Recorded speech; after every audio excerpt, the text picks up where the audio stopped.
República Dominicana, muy buenos días. Estamos aquí en el segundo día ya de me parece, este es el tercer mes, la tercera semana casi ya de este mes de diciembre, que como que no da respiro porque, óyeme, nos ha agarrado diciembre con una cantidad de informaciones, muchas de mucha violencia, otras que implican violencia también. Estoy hablando al tema de la droga, estoy hablando a los casos de delincuentes, policías delincuentes vestidos de policía. Un desastre, todo un desastre. Vamos a darle like a esta transmisión y vamos un poco a hacer un recuento justamente en estos momentos en los que uno quisiera no tener que poner sobre la mesa los temas de violencia, porque bueno, se supone que estamos en esos días navideños donde se da una tregua, a veces cómplice por supuesto, pero en los últimos días se ha dado mucho de qué hablar y por supuesto no se han salvado ni policías ni delincuentes y ha sido muy lacerante lo que hemos visto. Ayer hablábamos sobre el asesinato de un sargento del DICRIN cuando intentaba impedir un asalto. Eso fue una situación bastante complicada. Estoy hablando de los hechos que ocurrieron en Baní y recordaba, y no lo hacía por casualidad, en ese mismo Baní, donde hace mucho tiempo que se ha desatado muchas olas de violencia en 2018, ustedes recuerdan el caso de un oficial en momentos en los que se hablaba también del tema de la droga y de los grupos y del tráfico y del micro y demás, que a plena luz del día mataron un oficial militar, no recuerdo cuál era la institución. Eso causó mucha consternación y el caso quedó así. Ustedes recuerdan, para refrescarle un poquito la memoria, que en ese momento el entonces senador de Baní había dicho: aquí yo he contabilizado 41 puntos de drogas, lo que resultó bastante extraño porque cuando tú ves que las autoridades locales tienen estadística de los puntos de droga y no se hace nada, entonces tú dices, bueno, pues todo se ha perdido. El punto es que ese caso quedó así. ¿Y por qué quedó así? Bueno, quedó así dándole pie precisamente a las especulaciones porque probablemente, no lo estoy asegurando, se trataba quizás de un tema de negocios, de drogas, de vinculaciones y de complicidades. En ese mismo escenario fue donde fue asesinado ese agente del DICRIN, que después, posteriormente, entonces uno de los que se responsabilizaba y a los que se fue condenado a través de los medios de comunicación, bueno, pues fue muerto disque en un intercambio de disparos, cosa que yo siempre voy a reprochar. Y yo lamento mucho que mucha gente, dentro de la rapidez y de ponerse poco a reflexionar sobre el contexto y sobre el problema de fondo de la delincuencia y de la criminalidad, se apresuran a decir respecto de mi persona que yo soy una defensora de delincuentes. No, absolutamente. Lo que yo estoy diciendo que para tú perseguir la delincuencia tú no puedes caer en la misma delincuencia y que aquí hace mucho tiempo que es un acto muy cuestionado y muy socorrido de la policía, los intercambios de disparos que nadie investiga. Y yo lo que creo es que si una persona, como ese hecho abominable de ese agente del DICRIN, que además es una persona, es un esposo, es un hermano, es un padre, es un amigo, es un ser humano, por supuesto que nos duele y nos lacera, no tiene nada que ver ni que sea policía ni que sea militar, es un ser humano, es un ser humano. Entonces, ¿qué es lo que ocurre? Si ese ser humano en circunstancias como las que se presentaron, cumpliendo con su deber y tratando, según se ha dicho, de impedir que se produjera un atraco, es lo que se ha dicho de primera mano, el hecho de que uno de los vinculados haya muerto en un intercambio de disparos también es un hecho que tiene que ser investigado, porque nosotros no podemos seguir cayendo en estos intercambios de disparos de manera indiscriminada, sin hacerse las indagatorias, sin hacerse las profundaciones indiscriminadas, porque en muchos casos son personas que no tienen vínculos con las acciones y con los hechos, y simplemente te matan, y te matan 2 veces. Entonces yo creo que si nosotros no tenemos instaurada la pena de muerte a las personas que se presumen han cometido actos delictivos, esas personas tienen que ser sometidas a la justicia y tiene que aplicársele todo el rigor de la ley, porque si no, lo otro es simplemente el caos. Y además porque sabemos que en este país muchos de los casos en los que la policía esgrime intercambio de disparos es precisamente para garantizarse el silencio frente a acciones de agentes de la policía, militares, están vinculados en los barrios, y eso es sotovoce, con los mismos delincuentes. No estoy diciendo que este sea el caso, pero el hecho de que dentro de su desesperación la madre de este joven oficial haya dicho: no quiero que lo apresen, o sea, lo que quiero es que lo maten. De alguna manera estamos normalizando, legitimando ese caos y esa reivindicación también de la violencia, pero también de la delincuencia, cuando nosotros estamos tratando de resolver el problema por encima de lo que está establecido en la Constitución, en las leyes, con unas instituciones profundamente débiles como para que se normalice y se legitime acciones que como esta pasan sin pena ni gloria y sin ningún tipo de investigación, como que eso es lo normal. A eso es a lo que me estoy refiriendo, y esa sí que es una gran preocupación que siento desde hace muchísimo tiempo. Pero ese no fue el último hecho de sangre. Está el caso también del segundo teniente, otro oficial que cayó el domingo durante un asalto ahí en Jainamosa, reprochable hasta lo último. El segundo teniente de la Fuerza Aérea, Junior Reyes, de 38 años. Y días atrás se había asesinado a un militar, a Gregorio Ramírez, que salió desde San Juan para el aeropuerto de las Américas y le quitaron la vida. O sea, son 15 los policías que han muerto violentamente este año, y a eso hay que sumarle los militares, aunque no es la mayor cantidad de uniformados que han caído en este caso. 9 oficiales. Obviamente hay una tendencia que es preocupante, y por eso escuchamos las declaraciones de la ministra Farideh Raful. Pero por los 2 que mataron, el sargento de Maní, que ya le dije, ya hay uno que cayó, el Boti, que da mantequilla, que anda preso, al que también la policía podría matar, y de eso no es de lo que se trata, señores. No podemos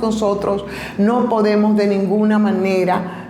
normalizar ese tipo de prácticas, no lo podemos hacer. Entonces, eso es lo que vemos, cómo terminan comúnmente las personas que cometen error, y a mí me resulta muy complejo el hecho de que la policía lo resuelva con suma facilidad. Al final tú no sabes ni las vinculaciones, ni lo que había, ni el entramado, ni si eso era una banda, ni cómo operaba, no lo sabemos. Pero es un tema como en lo que estamos ahora viendo, de campo abierto con la cuestión de la delincuencia, de personas sumamente jóvenes. Por supuesto, yo decía ayer que es nada más y nada menos que esa generación del 4%. Y yo creo que todo esto nos tiene que llevar a nosotros a reflexionar. Por ejemplo, el caso de Gregory Mena, que fue asesinado por un policía de un tiro a la cabeza justo después de que lo habían detenido, después de una leve persecución. Aparentemente este muchacho había chocado con un motorista, no se paró, la policía le cayó atrás, según la policía tenía un arma ilegal, con lo que entonces ellos están insinuando y están tratando de justificar el hecho de que lo hayan matado. Como quiera, ya la policía fueron enviados a la justicia, pero el asunto no pasa de ahí. Y otro que hay que mencionar, que es el de Félix Ángel Serrano, que dice que fue torturado por un capitán y por un sargento de la policía. Él había sido detenido porque estaban atacándole un robo que él dice que no cometió. Y entonces los policías lo obligaron a arrodillarse y esposado, le pusieron una funda en la cabeza y le comenzaron a dar corrientazos. ¿Entiendes a lo que es que me estoy refiriendo? O sea, son esas prácticas, señores, con las que tenemos que tener mucho cuidado. El otro tema tiene que ver con el tema de la droga. Hoy yo les invito para que ustedes lean el periódico 2, Panorama por un lado, y por supuesto el periódico El Día por el otro. En el periódico El Día ahí se habla de la compleja logística que se utilizó para mover los 9.8 toneladas de cocaína que iba hacia Bélgica. Y ahí en todo ese relato, mi amigo José Patricio Monegro, que supongo es quien asume como dirección del periódico, porque no aparece calzado con la firma de ningún periodista, y cuando eso pasa, entonces es la dirección del diario quien asume esto, y ahí hace toda una especie de recorrido sobre la logística para movilizar esos 9.8 toneladas de cocaína que fue decomisada la pasada semana por la Dirección Nacional de Control de Drogas. De alguna manera yo creo que arroja un poco de luz sobre las especulaciones que se han dado en lo que tiene que ver con este caso. Muchos que se apresuraban a decir, bueno, ya el presidente de Guatemala dijo, no, el furgón salió vacío, las autoridades también de Honduras han dicho que el furgón salió vacío y que esa droga entonces se insinuaba pudo ser cargada aquí en República Dominicana. Si usted sigue la crónica del periódico El Día, yo creo que entonces ahí le deja un poquito más claro ¿cómo pudo producirse ese entramado? Ahora, lo que sí me queda claro es respecto a lo que yo decía en el día de ayer, el comentario que hacía en el día de ayer, y es que si no hay un entramado cómplice aquí de sectores de poder, como siempre ha ocurrido, ese tipo de situaciones definitivamente no se dan, porque no cuentan con esas estructuras de poder que son los que facilitarían probablemente todo lo que ha ocurrido respecto a esas operaciones. Así es que, por favor, me gustaría muchísimo que vayan y que lean la crónica del periódico El Día para que un poco vayamos en ese contexto teniendo una idea mucho más clara de lo que pudo haber pasado con todo esto. Y, por supuesto, me gustaría mucho que lo leyeran precisamente gente que, como siempre, tratan de sacar capital político, como es el caso del dirigente de la Fuerza del Pueblo, el exdirector de la Dirección Nacional de Control de Drogas, el señor Rosado Mateo, cuando estaba hablando de que estaba medio raro y que no sé cuánto, y el Panorama hoy se encarga de recordarle precisamente al señor Rosado Mateo lo que pasó más o menos hace 13 años con un cargamento de droga, con un peso importante que fue incautado precisamente ahí en el Multimodal Caucedo en Boca Chica, y que fue un caso bastante confuso cuando el señor Rolando Rosado Mateo era director de la DNCD. Yo lo lamento, yo sí creo que la referencia del pasado reciente es importante para gente que pretende navegar en río revuelto apostando a que se nos olvida la nebulosa que les envolvió en puestos que ellos mismos ocuparon. Por eso yo nunca me harto de mencionar a Guillermo Guzmán Fermín cuando quiere hacer referencia al caso de la delincuencia y de la criminalidad,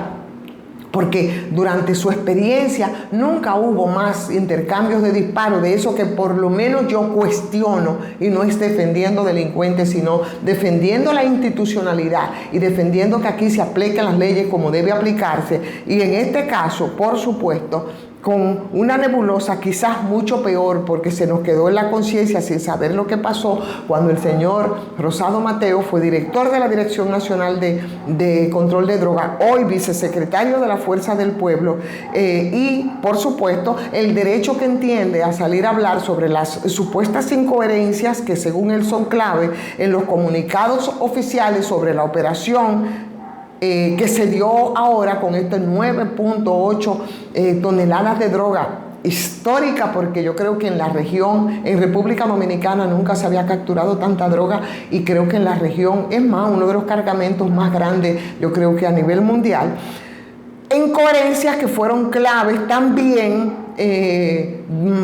después de más de una década, ¿no? Y que mantienen sin respuesta ese decomiso que se realizó durante la gestión de Rosado Mateo, a quien invito a que vaya a la crónica también del periódico El Día para que un poco pueda despejar las nebulosas que quizás nunca se van a despejar respecto al operativo en el que él fue protagonista como la máxima autoridad del sector y que nunca nos quedó claro. Ahora, lo que sí me queda claro es que ustedes deben darle like a esta transmisión y compartirla para que YouTube nos posicione mucho mejor. Siempre agradeciendo a Farmacia GBC, 20% de descuento en todas sus sucursales y en todos los medicamentos. 100% dominicano Farmacia GBC. Suscríbanse, mañana es miércoles y nos reencontramos de nuevo en otra transmisión de Soy Ivonne Ferreras.